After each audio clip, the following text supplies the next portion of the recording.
Welcome to this week's episode of Modern Day Heroes. I'm very excited for today's episode. I met Trevor Farnes, co-founder of Mountain Ops, about a month ago. And the cool part about Trevor, my experience was being in his presence, you leave wanting to be better because of who you are. And you have this amazing way to combine all of your facets in life in one. And it's so admirable in a world where everyone thinks that everything has to be separate.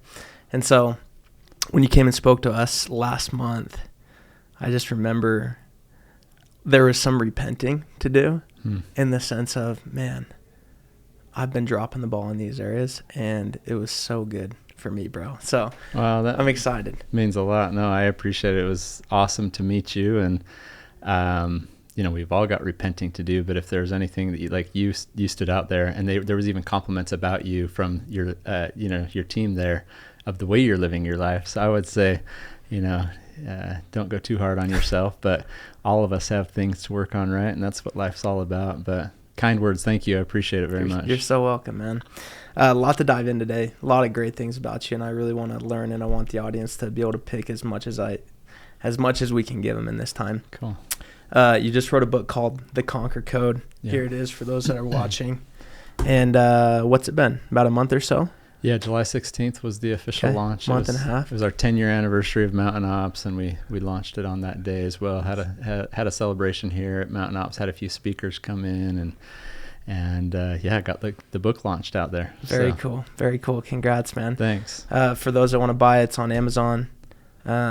Any other ways that they should be getting it? Honestly, right now, it's all we're doing is Amazon and Audible. And so you can go listen to it. It is my voice. I was a little worried about that. I don't like hearing my voice. And so, knowing that it was my voice, I was like, I don't know how this is going to go. You might have seen me when I spoke too. Like, there's some sweaty eye syndrome that I experienced. And so there's some emotions. When I was recording, I was like, have I ever listened to a book where the author's crying? So that's awesome. I told these strangers that were in the recording studio with me, I've never met them. I'm down in Texas with the publisher, and I'm crying as I'm reading my book. And I'm like, I forgot I put that story in there. And I'm like reliving these moments. And I told these guys, I don't think we can do retakes because it's just going to happen over and over again. So let's just go with it. And we did. And so listening to it on the Audible, you can kind of capture more of the emotion than just reading the pages of the book. So if you're one of those types that likes to listen in or while you're driving or doing yard work or whatnot, then I would recommend going to the Audible. And very cool. So soft and soothing voice. I recommend the Audible. Was that what it is? It's not dorky. I thought it'd be dorky. No, it's good, soft bro. And soothing. Nice and gentle. I like that. Well, dude, to give the audience a little bit of context outside of just being the co-founder of Mountain Ops, if you can, give us the short version of maybe the last 20 years or so. Okay.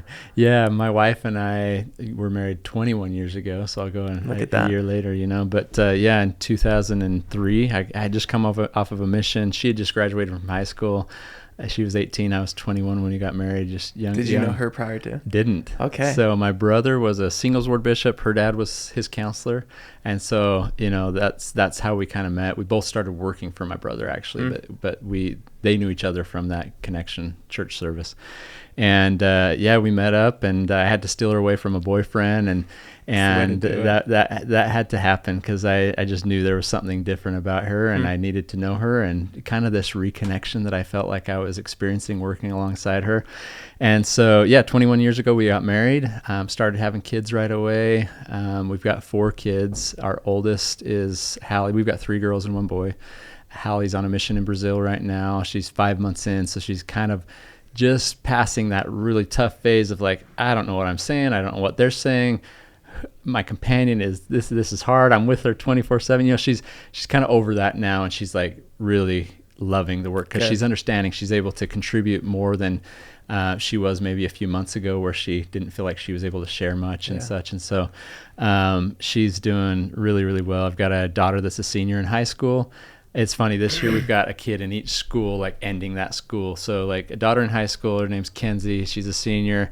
Beckham is 9th grade, finishing middle school this year. He's our son. And then our daughter Savvy's 11. She's in 6th grade, ending elementary school. Very cool. So just all these cool phases of life that each of them are in, and kind of have us going in multiple different directions. But I was just telling you, like, they are gone a lot. And so this time in my life where it's like, oh, they're going to be home, we're going to do all this, it's, we got to schedule it, we got to be pretty intentional with it, because they're just going everywhere, sports and dance and schooling and stuff like that. So but yeah, we've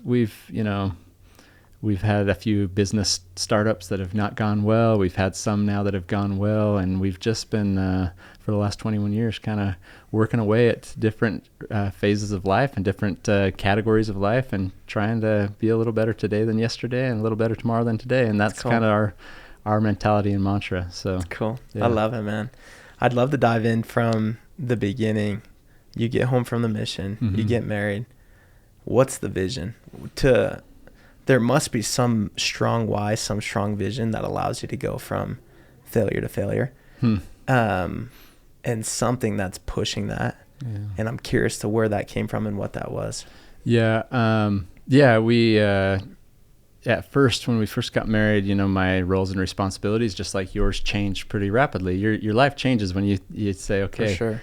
I do. Yes. We're together, and now we're going to face this world together.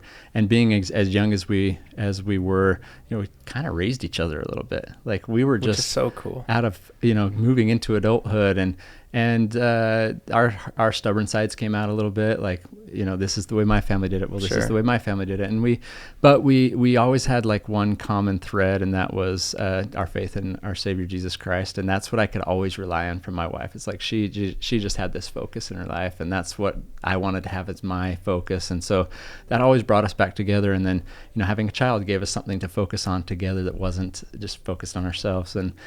And I started working for my brothers right after I got home from the mission. That's where we met. I was selling pharmaceuticals.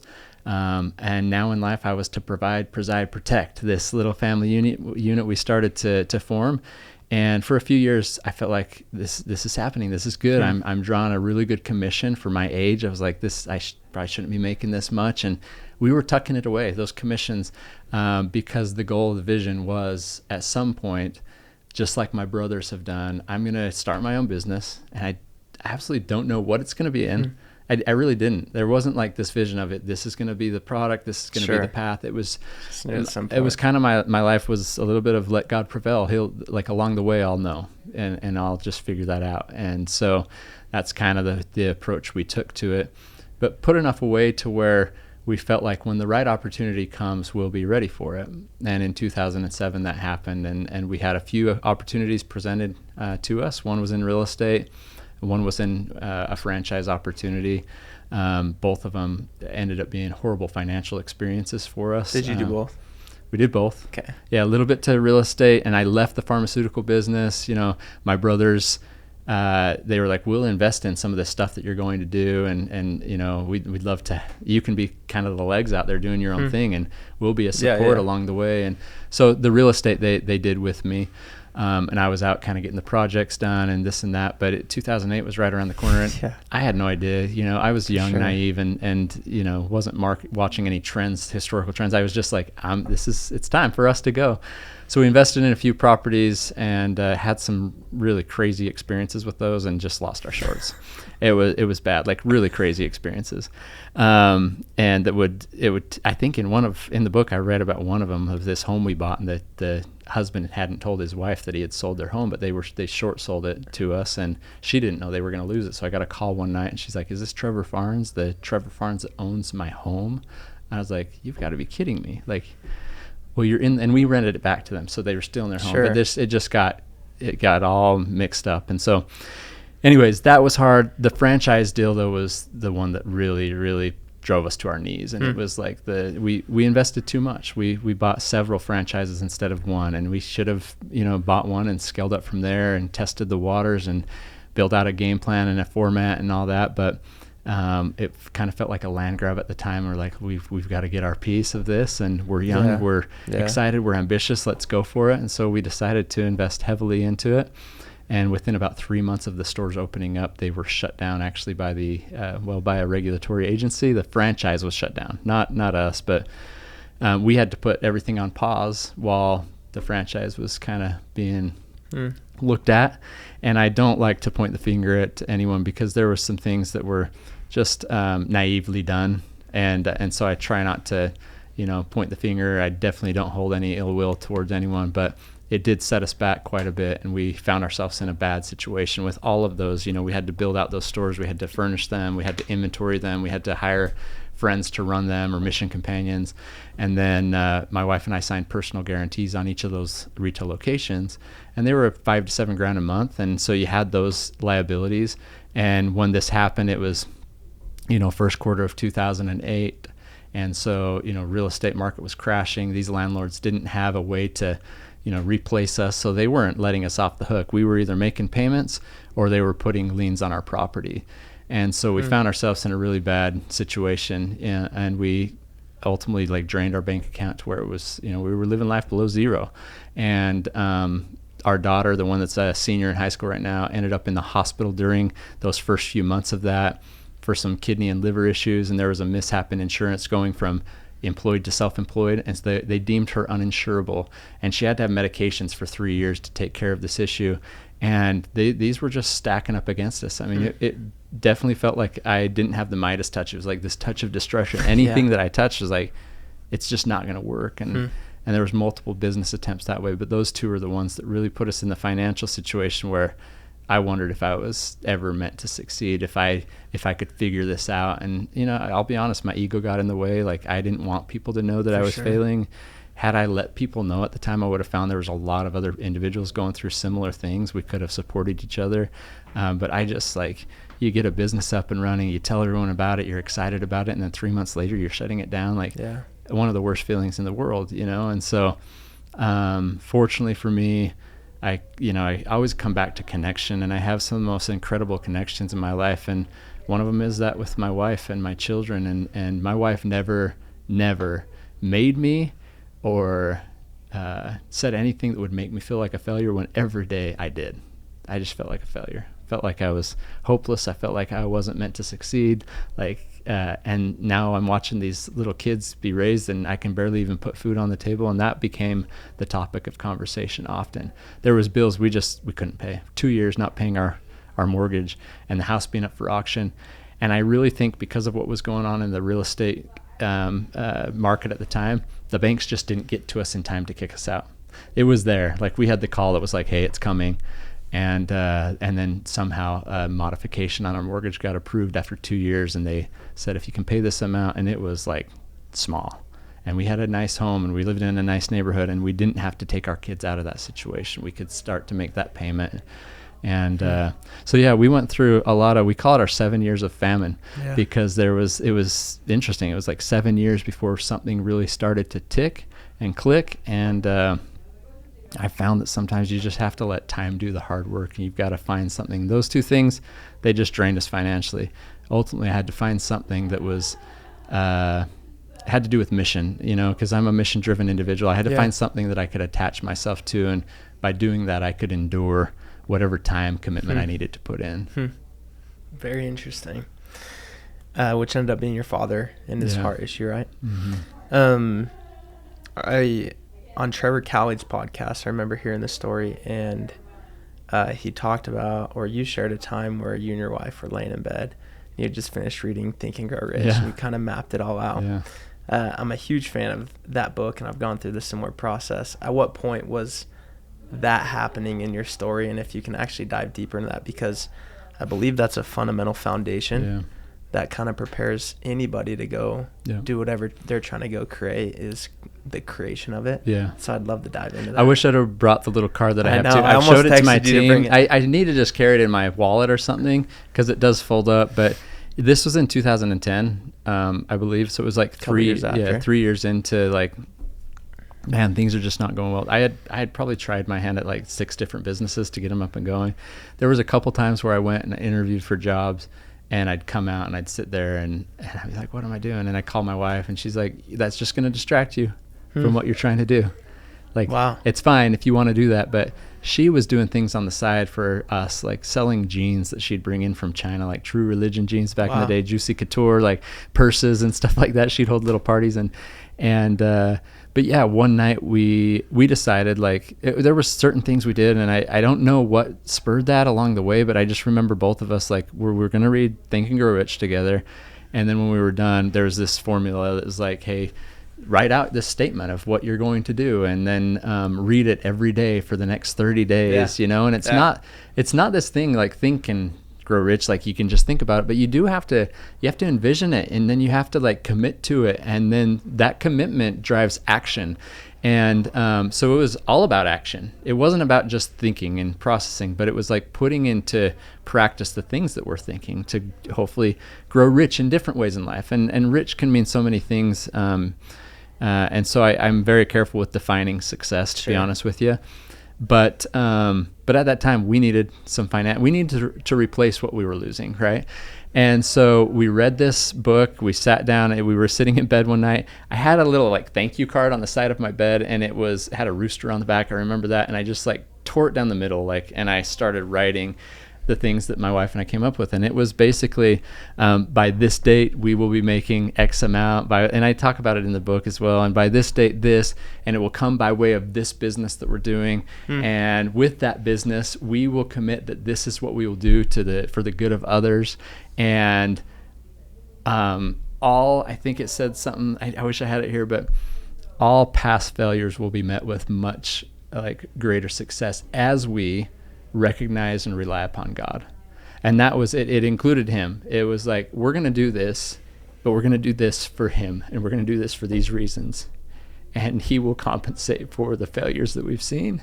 And that's our faith. And so we're going to step into that darkness. We're going to step into that with full hope and confidence that he will do his part, you know, as we do everything we can to do ours.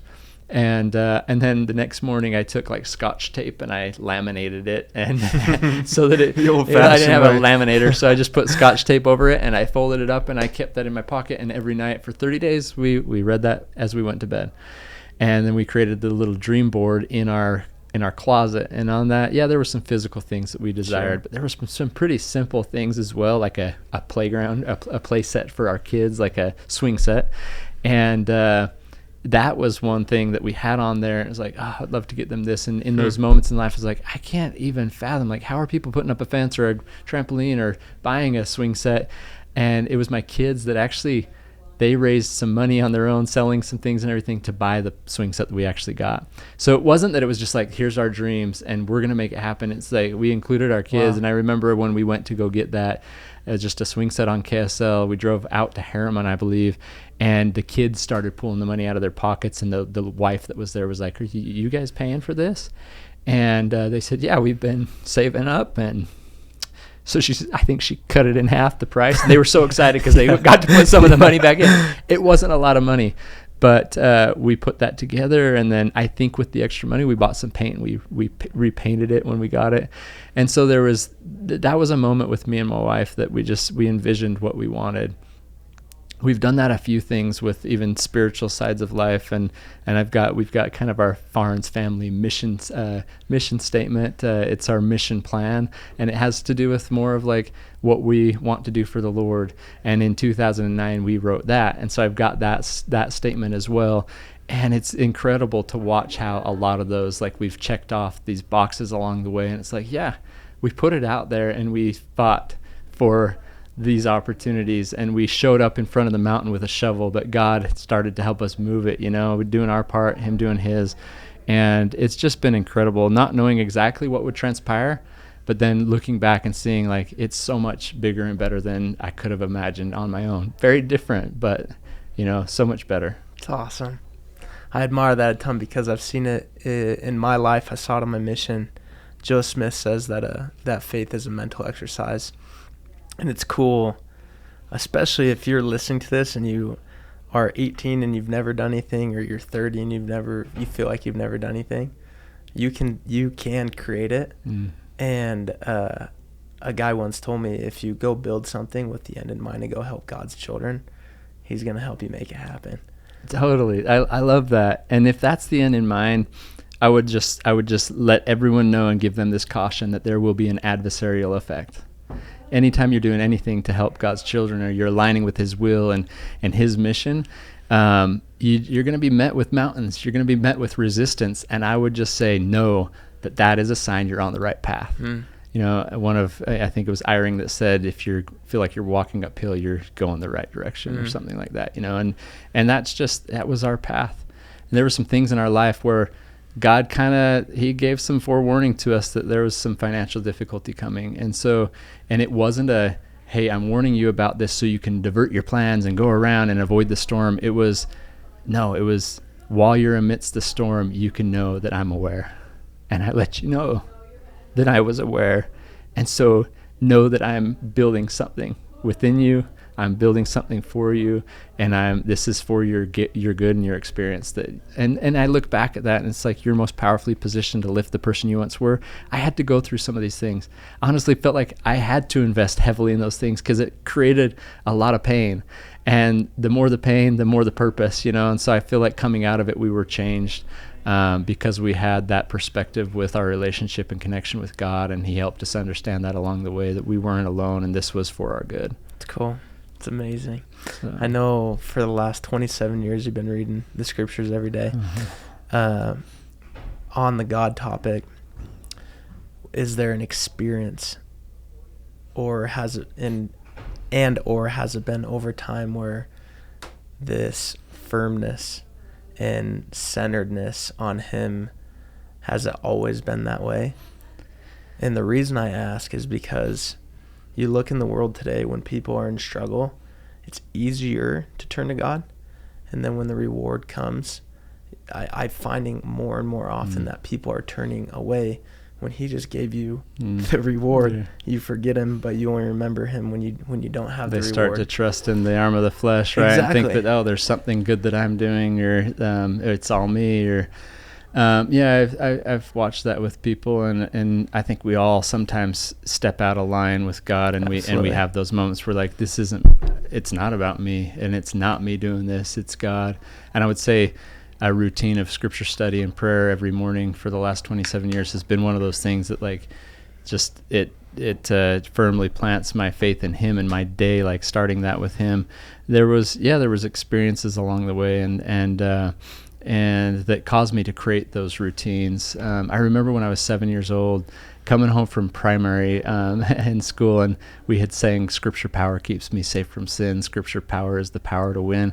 And for whatever reason, like, I was feeling it, like this is powerful. And I remember running to my mom and saying, "I want to yell this from the pulpit one day," like, you know. And it was a weird comment to make, but it's like, no, one day I want to preach that there is this power. So I felt that. But then when I was 15 years old, we moved to South Bend, Indiana, and 14 years old. And it was early morning seminary. It was like every morning at 5 o'clock, I'd wake up, 5:30 in the car, 6 o'clock, sitting on a couch in someone's basement trying to stay awake for the next hour while we studied the scriptures. That was difficult as a teenager, but it was some sacrifice, you know. My sophomore year of high school, I'm 15 years old. We were going to study the Book of Mormon. And Sister Peterson, this was her calling in the church, she pulled me aside that morning and she said, "Trevor, I want to challenge you to read this book every school day this year. Like, don't miss a day." And so I told her, okay. And she said, "You've got like 3 strikes. If you can miss a few days, you got to make them up double the next day." I was like, okay. So I'm like, okay, trying to get through this conversation. Okay, I'll do it. Shook my hand, you know. And then she looks at me in the eyes and she said, "Trevor, I promise if you do this, it will change your life." And it did. And it was, at first, was just like, okay, I'll do it. That's fine. I'll get through it. And I did it that year. I remember being at a friend's house who wasn't a member of our faith, and it was a sleepover, and it was like close to midnight, and I hadn't read. And I was like, "Dude, do you have a Book of Mormon?" He's like, "I don't have a Book of Mormon." And I changed that, but I said, "Well, do you have a Bible then?" So he's like, "Why do you need the Bible?" I said, "I need to read the scriptures today." And so I read, and I told him, "I've got this challenge I'm doing." So I took it serious, but it wasn't like I was becoming some scriptural, scriptorian, but it was important to me. And that school year ended, and I had completed this challenge. And then I my family got called on a mission to Washington, D.C. My dad was a mission president there. And so going into my junior year, we were on a mission. I had all these missionaries surrounding me, and they were testifying of these things that they knew were true. And I had just finished this book, and there's a challenge in that book. And I thought, you know what, if I'm going to do what these guys are doing in a couple of years, I've got to accept this challenge. I've got to ask.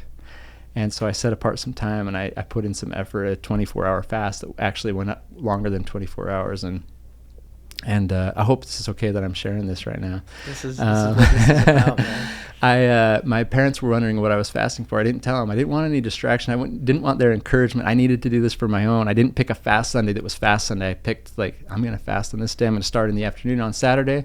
I'll go 24 hours if I need to. The first 24-hour fast I ever did. When it came time for dinner, it was... I told my parents I haven't finished up my fast yet. So I went upstairs and I sat by myself for a bit, found myself on my knees again, and I was just pleading, God, just kind of like that declaration my wife and I made, this is what I'm going to do for you. I want to be a disciple. I want to be a missionary. I want to be able to testify of these things authentically to me, having had an experience with you that testifies that this is all true. I don't want to be a fraud. And I remember as I was praying, just having this feeling, these words that came to my mind. If you want to know the truth, look to the book. And so I sat up on my bed. I opened to the chapter I was reading in next, which was the first chapter of Mosiah. Maybe if you're all right, I'll just pull it up really quick. I've got some of it memorized, but I don't want to get it wrong. So, I just started reading that chapter in Mosiah, and let's see. I started with verse 1 and got to verse 6.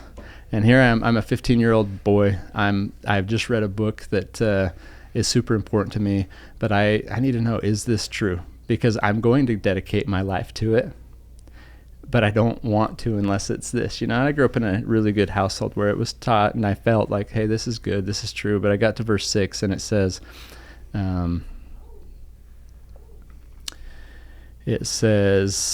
"O my sons, I would that ye should remember that these sayings are true, and also that these records are true. And behold, also the plates of Nephi, which contain the records and the sayings of our fathers from the time they left Jerusalem until now, and they are true. And we can know of their surety because we have them before our eyes." And here I sat with this book. I have it before my eyes, and it says not once, not twice, but 3 times, it is true, it is true, it is true. And this was just hitting me like a ton of bricks. And thank you, Heavenly Father. This is what I needed. This is the truth I need to know.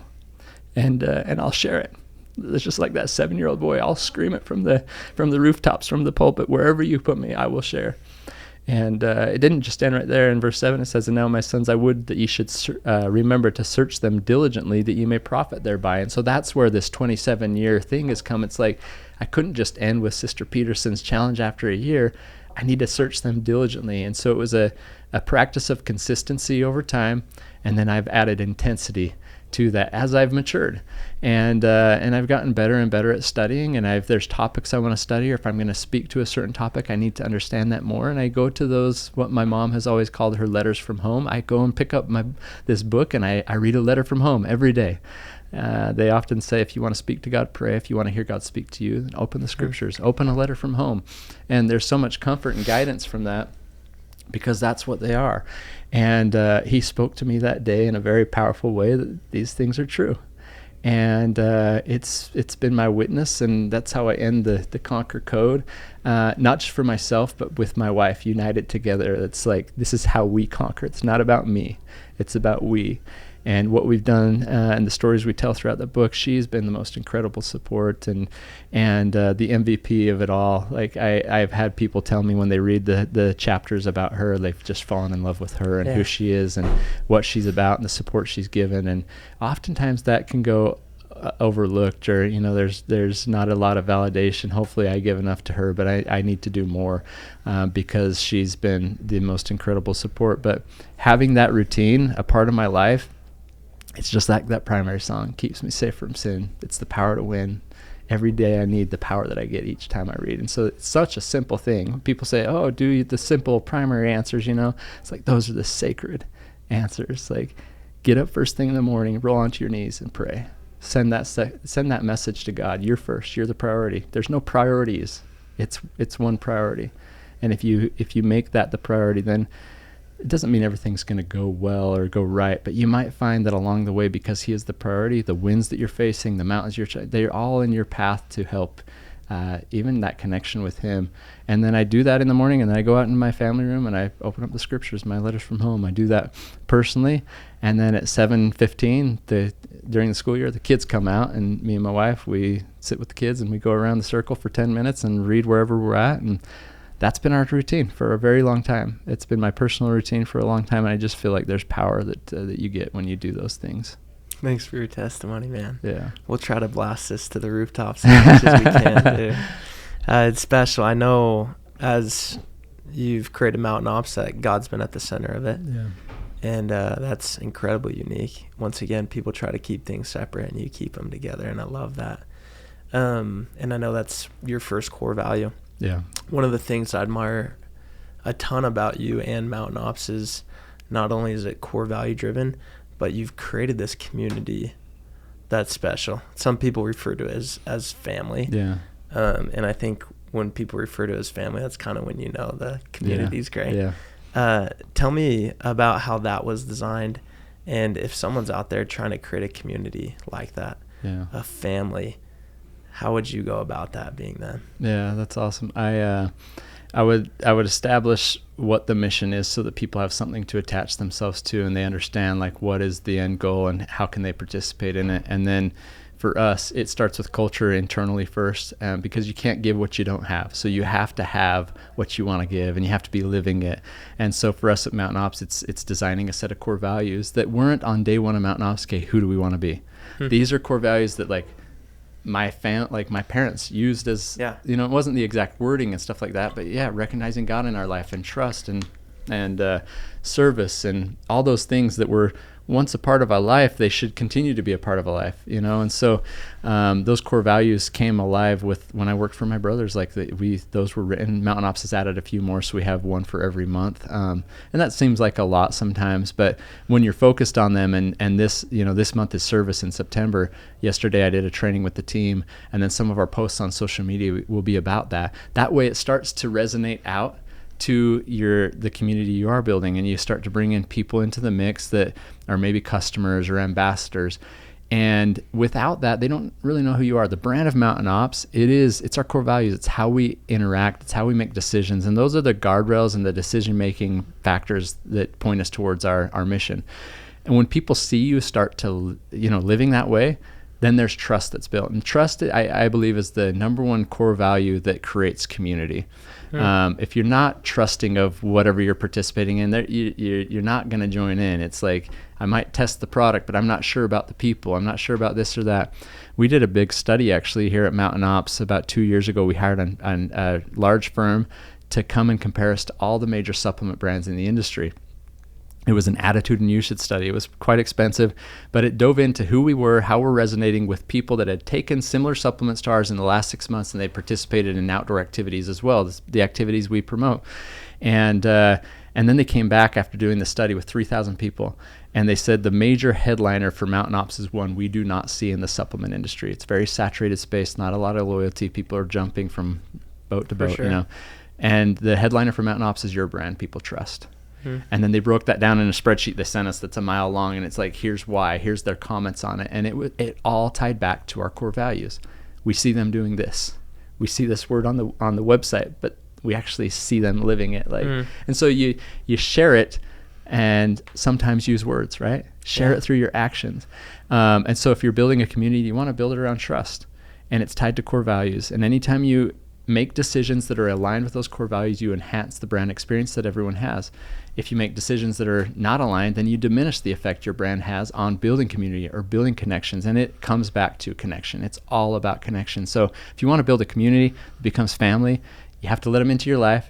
You have to show them who you are. It has to be natural and authentic and normal to who you are. So don't say, here's our core value, but you don't live that way. Don't compartmentalize your life for business, for church, for family, for work. Like this. Just be who you are wherever you are, and then trust is established, connections are made, and then connections, like they build upon themselves, and family is created, and just welcome everyone into it. You don't have to be closed down to like, well, we only accept this. Then it's like, why are they, maybe this is good for me. Why would they put a stipulation on who, Obviously some people are going to be inclined to the core values of Mountain Ops and the things we do, and some people won't. We're not for everyone, and that is absolutely okay as well. Just don't try to be something for everyone. I think that's what a lot of people fail in business is they're so worried about, I gotta be this, and so they end up changing their color. They become a chameleon, and they change the way they are. And it's just like, no, it's okay. You're not going to get everyone, but you're going to get those that align with you. You're going to get the ambassadors that align with you. You're going to get the partnerships that align with you. And then there's not as much conflict and drama. Even hiring people here at Mountain Ops, if people are true to the core values and they can sign up for those, it makes all of our conversations so much easier. And as a leader, if you have to correct things at times, which I often do, you say, hey, how does this apply to trust? How did our actions impact the trust that we have? Or how does this, fulfill our value of service? Or how does it conflict with it? Then you've all signed up for the same values, and you said, yeah, this is what will lead us to the mission, to fulfilling that. And it's been incredible. When we first started Mountain Ops, we held these events, at the Hun Expo in Salt Lake City at the Salt Palace. You've been there for the Conquer Hunger event that we held. Thousands and thousands of people come through there. And the first year was kind of interesting. People didn't really know who we are. They thought the brand was cool. This mark was incredible. They looked at it. And I often say from the scriptures, don't look beyond the mark. But at Mountain Ops, look beyond the mark. Find out what we're doing. Find out who we are. And people would come into our booth and they'd pull out their phones. They'd show us these like kill shots of like the buck they shot that year, or the bull that they've got. And they were so excited about this. And I didn't have any of those stories to tell, because when we first started Mountain Ops, I didn't have any hunting stories. Sure. I didn't hunt. Now I do. So the next year comes around, and I've actually got some stories. I got some photos. Cool. So these big burly men are coming in, and I'm going to share these stories. But it was interesting. They didn't pull out their phones to show me their buck or their bull. They pulled out their phones and they showed me their before and after photos. And they, with tears in their eyes, sometimes these big men that are a little intimidating, they're like, you should see me as a husband and as a father. You should see me doing the things with my kids. I'm keeping up with them. I'm playing with them. I'm doing these things that I should be doing. They're creating connection with their family. And so our mission is to improve the lives of individuals and families. That second year at that event, I was like, the mission's happening. This is happening. It's not happening on a surface level, vanity, like I'm looking ripped, I'm looking this. It's happening in the core, to the core of who these individuals are and what matters most, these relationships. So community is all about connection and creating relationships. And in my opinion, it comes down to being true to the core, and that creates trust and credibility. And then you have something to work with. But until then, it's kind of rough. Yeah. So establish who you are, what you're about, what your mission is. Let the mission be driven by the core values. It's beautiful. Be mission driven and people attached to it. Yeah. Was it last year? I think Mountain Ops is voted one of the top fastest growing companies in Utah. Started 10 years ago. Yeah. And prior to that, you had, as you discussed, failure after failure. Yeah. And so it's been this roller coaster. And all while doing so, you've had multiple different roles. The role of a father, the role of a disciple, the role of a spouse, the role of a friend, son, and the role of an entrepreneur of a extremely fast-growing company. I don't love the word balance, but how did you find what's the best way to effectively do it all? It's interesting, because I don't know if I ever found balance, and I don't know if we ever do. If somebody perfects that, there needs to be a book, and maybe there's one that says it, but I don't know if I believe it. And but I agree. There's I think that it comes down to intentionality with wherever we're at, like being present in the moment of whatever.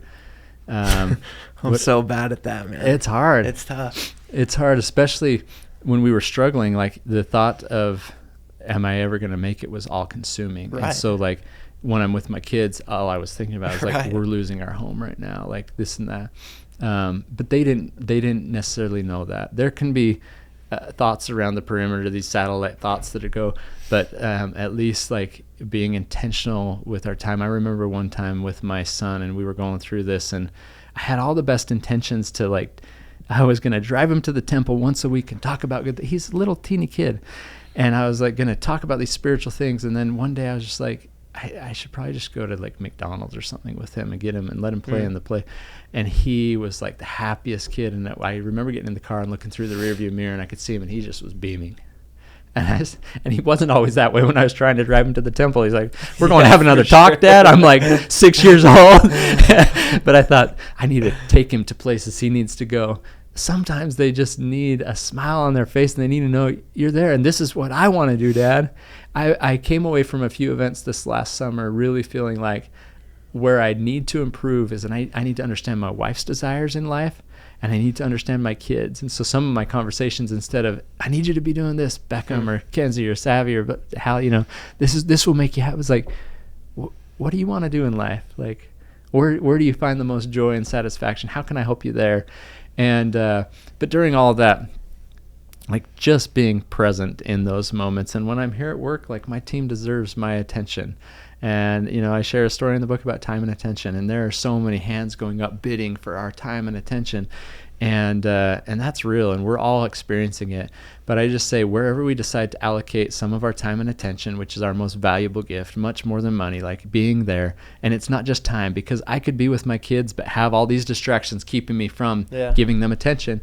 I need to really work on being present in the moment. It's a sacred present. It's not, we never live in the future, because when we're in the future, it's actually the present. And so with my kids, with my wife, planning out time to be with each of them. And I'm surprised that sometimes, like for my wife, it's if we have a show that we watch at night before we go to bed, that fills her cup. We're busy with everything going on, work and kids and all that. But if we have that scheduled in and we make sure we're intentional with that, like we've got this together time, and then we can talk for a minute.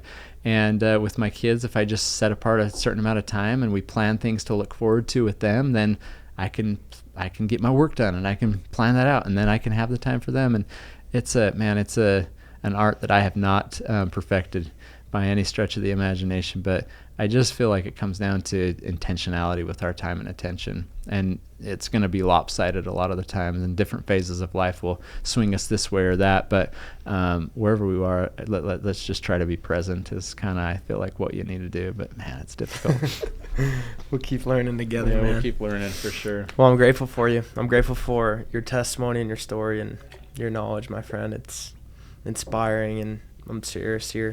Your way of being is just, it's admirable.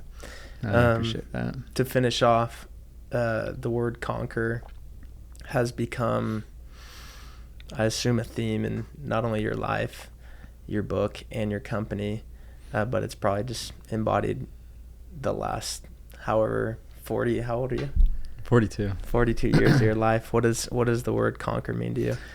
So many different things, but it's overcoming, it's achieving, it's understanding, it's there. I can kind of pinpoint a lot of different things in different aspects of life that it's become, but ultimately, in the end, like we're all going to face trials, we're all going to face mountains, we're all going to experience dark waters or waves coming our direction. And when I think of the word conquer, I have one source that I can go to conquer whatever those obstacles may be. And in the end, it's the conquer code is my Savior, Jesus Christ. So when I put a face to conquering and an ability to conquer, it points me to my Savior. And that's what I hope that the book does. Obviously, it's telling the story of this entrepreneur and his family and the struggles and this and that we've gone through. And it will bring some awareness to mountain ops. It will point people to this and the good that they can have in their life from taking these products, but also the way it contributes to the lives of those less fortunate through our Operation Conquer Hunger. Conquers in everything that we kind of do here. But in the end, like I wrote this book for my kids and for my wife and then my future grandkids, so that they would know the source to look to for not just a remission of sins, but for peace and confidence and courage to conquer more. And at the core, it's Him. Thank you. I love you, brother. You're love awesome. You too. I'm grateful for your words. Thanks for being so open and public about our Savior Jesus Christ. I love hearing it, and I hope that many people get affected by your kind words today. So thanks, thank you for your time. No, thank you. Appreciate it very much. All right. Well, thanks so much for your time, Trevor. And for those of you that want to read the Conquer Code, please go on Amazon and buy it and leave a good review for my dear friend. Appreciate it.